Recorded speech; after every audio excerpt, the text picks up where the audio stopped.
Imagine for a second that you are sitting in a doctor's office. Okay. The walls are that really sterile clinical white. Mm-hmm. The air smells vaguely of rubbing alcohol, and you're sitting on that crinkly paper on the exam table. Oh, yeah, the worst. Right. And the doctor walks in, sits down, looks you right in the eye, and delivers just the ultimate, heaviest news a human being can possibly receive. Like, you only have a very short time left to live. Wow. Okay. Yeah.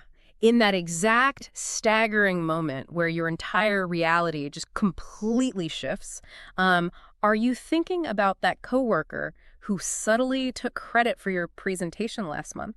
Right. Or the person who, I don't know, aggressively cut you off in traffic this morning? Like, are you still clutching onto those grudges? It's an incredibly sobering thought experiment, and the answer across the board is just no. No. You wouldn't be. The research and the psychological frameworks we're exploring today, they point out something really profound about that exact scenario. Which is what? Well, when faced with the absolute undeniable weight of our own mortality, the human mind essentially undergoes a hard reset. A hard reset. Okay. The grudge doesn't just shrink, right? The actual cognitive space where that resentment lived, it completely evaporates. Oh, wow. There's suddenly just zero room for it. Which perfectly sets up our mission for this deep dive today. Mm-hmm. We are unpacking a stack of fascinating research on the psychology of grudges, emotional boundaries, and the true hidden weight of our anger. Yeah, it's a big one. It is. The goal here is to figure out how to stop letting unreasonable, toxic people just steal our precious mental bandwidth. Right. And how to actually reclaim our peace of mind in the everyday chaos. Because, okay, let's unpack this. Let's do it. If a hypothetical terminal diagnosis instantly wipes away our anger, that functionally proves that anger is, at its core, a surprisingly light emotion. Like, Yeah. It's entirely manageable. But on a random Tuesday afternoon, we completely lose sight of that reality. We lose sight of it entirely. And that's because our brains aren't wired to live in a constant state of existential perspective. Right. We can't always be thinking about our own mortality. Exactly. I mean, we'd never get anything done. Yeah. So we treat every minor interpersonal slight as if it carries this immense physical mass. Yeah. What if we compare our daily sort of trivial frustrations to the actual weight of life, to our mortality, we quickly realize that these grievances are inherently fragile. Right. They only have weight because we give it to them. Exactly. They only possess the gravity that we actively assign to them. And the tragedy of human psychology is that in our normal routines, we allow ourselves to be constantly thrown off balance by just tiny absurdities. It's like a passive-aggressive email. Yes, or an unfair expectation from a family member. We lose our baseline perspective, and suddenly this incredibly light emotion mutates into this crushing, exhausting burden. Okay, but that brings up a massive contradiction, though. Oh, so? Well, if anger is inherently this light, flimsy, manageable thing, why does it feel so incredibly heavy when someone, say, violently bumps into my shoulder on a crowded train and doesn't even bother to apologize? Yeah, the physical reaction. Right, because my heart rate spikes, my jaw literally clenches. I mean, it absolutely does not feel light in that moment. It feels like a boulder. That is the crux of the issue right there. And it comes down to evolutionary biology and cognitive allocation. Okay. See, the feeling of heaviness doesn't actually come from the initial spark of anger itself. It doesn't. No, it comes from our brain's threat response system and then our subsequent choice to allocate premium space in our cognitive load to house that feeling. Oh, I see. Yeah, evolutionarily speaking, social cohesion meant survival. So a social slight like blatant disrespect on a train is often processed by the amygdala as a literal threat to our standing and our survival. So my brain thinks I'm being kicked out of the tribe. Exactly. We take a temporary biological spike and we deliberately dig it in. We hold on to it. Right. We rehearse what we should have said to the person on the train. Oh, man, I do that all the time, like in the shower later that night. Yes, the shower arguments. I don't We know. all do it. We artificially feed and grow the anger. It makes me think of, it's kind of like holding a glass of water, right? Okay, I like that. Like, if I hold a glass of water for a minute, it's nothing. It's super light. Right. But if I hold that exact same glass of water out in front of me for a week, my arm is going to literally fall off. The physical weight of the water didn't change at all. It's the duration of carrying it around that causes the damage. That is a much more accurate visualization of what emotional regulation actually requires. So the goal isn't to pretend the glass of water doesn't exist. It's about putting the glass down. Yes, it's not about suppressing the emotion, which is a really common misconception. Right. Trying to forcefully push anger down, pretending the glass isn't there, usually just results in it exploding outward in a completely unrelated situation later on. So what is the actual mechanism there? If I'm triggered on the train, my brain immediately wants to build a dam and trap all that righteous indignation. How do we bypass that? Well, when that trigger happens, you have to let the initial biological response run its course. Mhm. You have to feel the anger fully. Feel it first. Okay. Right. If you don't acknowledge it, the amygdala just keeps firing the alarm. Okay. But then you engage your prefrontal cortex, the logical part of your brain. To do what? You briefly step back and analyze why it happened. Like asking what specific boundary was crossed. Exactly. Did it make you feel physically unsafe, Yeah. unseen, disrespected? You do this quick diagnostic check, but, and this is where most people fail, you only do it briefly. Don't get stuck there. Right. You look at the data once, carefully, and then you initiate the release. The source text talks about this common mindfulness trope of picturing it as river water flowing through your mind. Okay, yeah, that sounds a little bit cliche. It does, Yeah. but neurologically, that visualization actually helps downregulate the nervous system. Yeah, you acknowledge the water passing by, but you actively choose not to build the dam. You let it flow out the other side. So we are intentionally choosing not to let that muddy sludge settle at the bottom of the riverbed. Precisely. But, I mean, doing this in real time under stress sounds practically impossible for anyone who isn't like a literal monk. It is intensely difficult at first, I won't lie. But neuroplasticity is on our side here. Oh, because the brain can change. Yes. This is a trained progression. When you first start practicing this feel, analyze, release framework, it might take you, 3 hours to process a minor conflict at work. Right, you might stew on it all afternoon. Exactly. But as you reinforce that neural pathway, the processing time drops. Just by doing it over and over. Yeah. Hours become minutes. And eventually, for people who practice this consistently, it drops to mere seconds. Wow, seconds. Seconds, you get bump, you feel the cortisol spike, you logically recognize the trigger, and 3 seconds later, the thread is downgraded and the water just flows on. Okay, the idea of building a reflex like that makes it feel much more achievable. But I have to push back here. Go for it. Because this framework seems perfectly tailored for accidental bumps from strangers or, clumsy comments. That's just the friction of living in a crowded world. Sure. But what happens when people are actively, deliberately, and unfairly attacking us? Right. Because the research suggests dealing with truly unreasonable, toxic people by sympathizing with them. It does. And I have to be honest, if a colleague is actively trying to sabotage my career or a relative is deliberately undermining me, sympathizing with them doesn't just feel counterintuitive. It feels like rolling over and showing weakness. I hear that all the time. That is the most common psychological barrier to this entire concept. It feels like capitulation. Yeah, like letting them win. But what's fascinating here is that if we break down the underlying psychology of an attacker, it completely flips the script on who is actually holding the power. Well, we are conditioned to view people who attack us as dominant or, as holding some sort of control over the dynamic. Sure, because they're on the offensive. Right. But the data shows that people with actual healthy emotional bandwidth simply do not launch unprovoked attacks on others. Because they don't have any underlying need to tear someone else down. Exactly. An attack is rarely about you. It is almost always a mirror reflecting the attacker's own internal crisis. Oh, wow. Think about the mechanics of cognitive load we just talked about. A person who is secure, who has margin in their life, who is emotionally regulated, they don't expend their energy trying to belittle a coworker. No, they just do their work and go home. Exactly. The person lashing out is completely maxed out. Their cognitive load is overwhelming them. So they're dealing with their own stuff. Yeah, they might be navigating past trauma, severe burnout, or just profound insecurity. Their aggressive, toxic behavior is actually a desperate, primitive coping mechanism. It's a flailing attempt to regain a sense of control by dispersing their own internal anxiety onto a convenient target. Which happens to be me. So they are basically throwing their emotional garbage over the fence into my yard because their own house is entirely full of it. That's a perfect way to put it. They literally have nowhere else to put it. So sympathizing with them isn't about saying what they're doing is okay. Precisely. In this psychological context, sympathizing isn't looking down on them from a high horse, and it absolutely is not validating their toxic behavior. Right. It's a highly strategic, equal footing realization. It's looking at their behavior and silently acknowledging, your emotional capacity is currently at zero. You are completely drowning. And acknowledging that actually requires a massive amount of emotional capacity on our part. It really does. It's the exact opposite of weakness. Because reacting with anger is the default unevolved human reflex. Right. It's easy to get mad. Yeah. Maintaining your own emotional baseline and silently recognizing the internal agony driving their hostility, that requires incredible self-control. You hit the nail on the head. Yeah.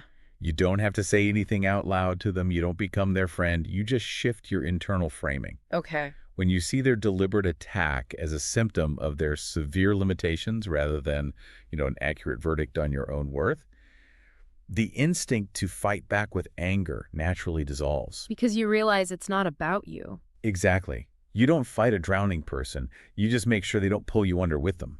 That completely reframes the dynamic. Understanding the mechanics of their pain is really powerful. It is. But, and here's a massive practical hurdle. Okay. Understanding why a dog is biting me doesn't mean I want to keep my arm in its mouth. Fair point. We don't want to be their therapist, and we absolutely cannot be their punching bag.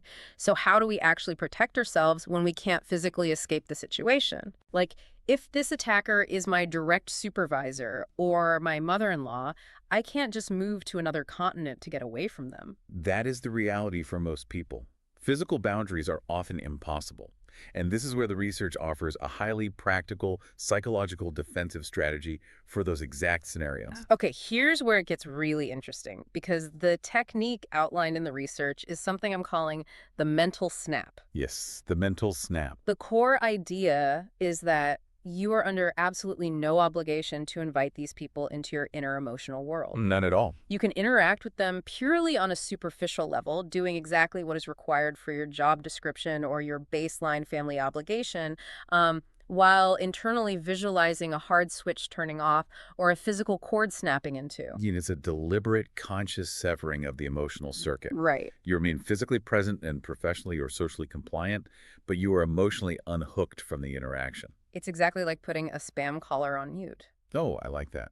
Yeah, like you can look at your phone screen and see the little icon indicating they are still talking. You can see the timer ticking up, but you've completely detached your own emotional audio from the situation. You're not listening to the sales pitch. Right. You literally draw a mental line in the sand and you tell your own brain, up to here, they get to access my time up to this line, but they do not get past it. The mental snap is an incredibly effective tool for protecting your core self. However, the origin of much of this specific boundary research brings in a really vital sociological nuance. What's that? A lot of these concepts on emotional distancing originate from within Japanese society. Which operates on a very different social wavelength than the West. Completely different. It's a culture that places a massive premium on the concept of wa, which translates to social harmony. Oh, okay. There is intense systemic pressure in collectivist societies to be agreeable, to read the room, and to prioritize the comfort of the group over the boundaries of the individual. We definitely see that on a lot of corporate environments here, too. Oh, absolutely. And family units in the West. And because of that intense cultural backdrop, deliberately distancing yourself from someone, even just mentally, can trigger immense guilt. Oh, because you feel like you're not being a team player. Exactly. People often feel like they are failing at being a good, loyal, or kind person if they emotionally cut off a toxic coworker or relative. Right, because we're constantly fed these platitudes to be the bigger person or to, keep the peace at all costs. Exactly. But the literature makes a razor-sharp, essential distinction here. Which is? Enduring abuse is not kindness. It is merely tolerance. Wow, okay. And tolerance, in this context, is incredibly dangerous. Quite dangerous. When you force yourself to continually absorb someone else's toxicity for the sake of artificial harmony, you aren't fixing them. You are just slowly filling your own emotional vessel with their sludge. Because it has to go somewhere. Right. Eventually, your cognitive load will max out. You will hit your own breaking point, and you will explode, often at someone who doesn't even deserve it. Like snapping at your kids after a bad day at work. Exactly. Yeah. By utilizing the mental snap and distancing yourself early, you are actually protecting both parties. Oh, I see. You are preventing a massive, destructive emotional collision down the road. That completely changes the utility of that habit. Tolerance isn't a virtue if it's just self-sabotage. No, it's not. Protecting my own peace is actually a preemptive public service. Yes. Okay, so the mental snap is a great tactical move in the moment. But realistically, if you are dealing with a toxic boss 40 hours a week or navigating a high conflict co-parenting situation, that emotional residue is going to leak through the boundary. It will. It's inevitable. Yeah, it's impossible to deflect 100% of it. So how does the research suggest we clean up that daily spillover? That is the perfect question, because the sludge will always try to accumulate. Right. To prevent that chronic buildup, the recommendation is a highly specific neurological maintenance routine, a daily mental inventory. A daily inventory. Yeah.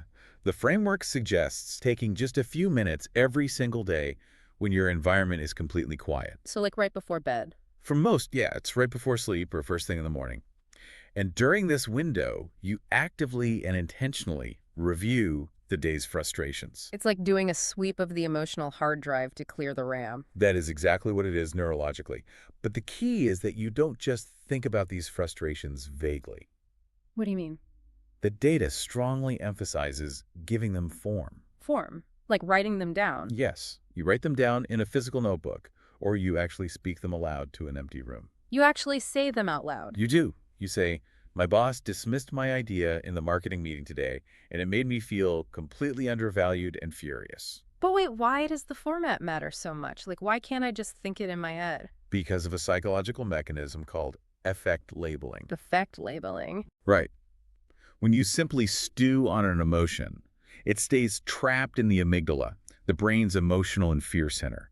It just swirls around as this abstract threat. Okay. But the moment you force yourself to put that feeling into specific words, either written or spoken, you shift the processing of that event into the ventrolateral prefrontal cortex. So you're physically moving it in your brain. Literally. You move it from the emotional center to the logical, analytical center of the brain. Oh, wow. By naming it, you make it a tangible, manageable object. Right. It's not just a cloud of doom anymore. Exactly. And once it's tangible, you can intentionally decide to leave it in that day. You make a conscious, biological pact with yourself not to carry it over the threshold into tomorrow. Which downregulates your nervous system so you can actually rest. Exactly. Man, the tangible payoff for doing this is immense. Like, for everyone listening, if you are wondering why you should care about doing emotional homework before bed, Right. it's because doing this creates actual functional space in your brain. So much space. We vastly underestimate how much of our daily processing power is being eaten up by background resentment until we finally force close those applications. If we connect this to the bigger picture, that newly cleared cognitive space is where your actual life gets to happen. Yeah, I love that. When your brain isn't expending massive amounts of subconscious energy guarding against grudges and processing toxic spillover, that space becomes the foundation for noticing new opportunities. You just have more energy for good things. You literally regain the bandwidth to be creative, to be present, to smile more. You naturally guide your remaining healthy relationships into a calmer, more positive direction simply because you aren't carrying residual unanchored bowling balls into every interaction. Right, you put the bowling ball down. You put it down. Yeah. The researchers note that this isn't some cinematic overnight transformation where you wake up completely enlightened. No choir singing in the background. No choirs. It's a quiet, gradual shift.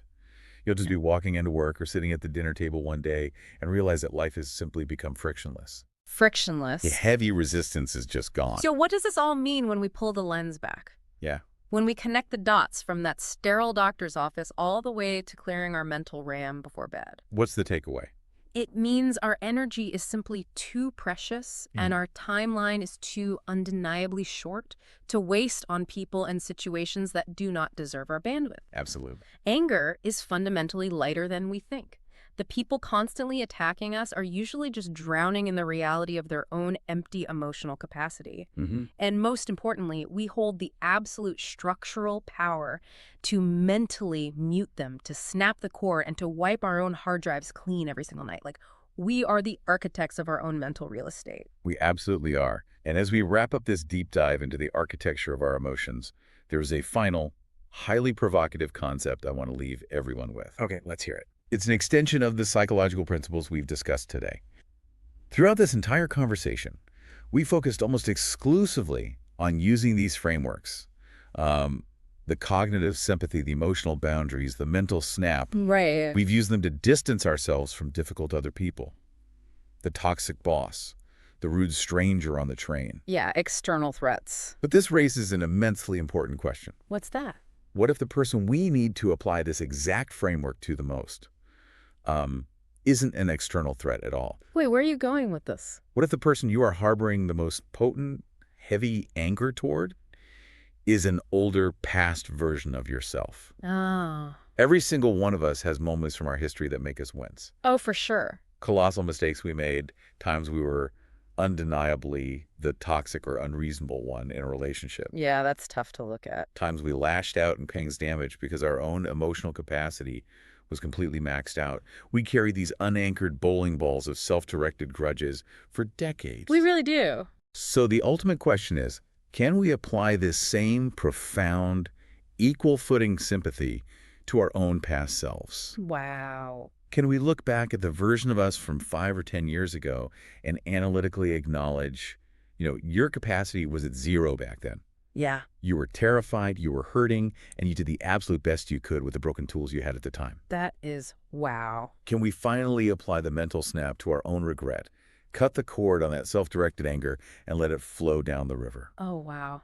That completely shatters the paradigm. Doesn't it? Because if we are sitting in that doctor's office, staring down the reality of our own brief timeline, the absolute last thing we should be doing is spending our final moments at war with our own history. Exactly. We have to learn how to put down the bowling ball, even if we were the ones who put it in the trunk in the first place. That is such a profound place to leave it today.